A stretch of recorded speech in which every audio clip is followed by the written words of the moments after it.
Hey everyone, welcome to the GoDix channel. Today I'll show you how to fix the disk write error in Steam. First, try right-clicking the Steam shortcut, select Properties, then Compatibility, and check these two boxes. Click Apply. If that doesn't work, open Steam and go to Settings.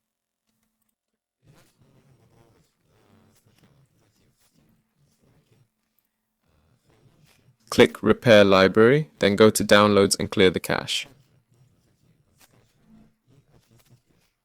Try that and see if it resolves the disk write issue.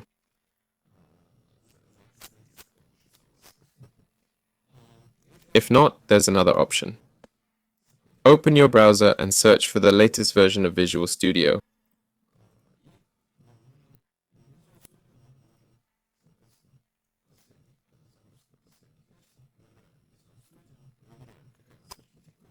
Download and install the most recent Visual Studio release. Click Install, and that should fix your problem. That's it for now. Thanks for watching. This is Vela signing off. See you next time.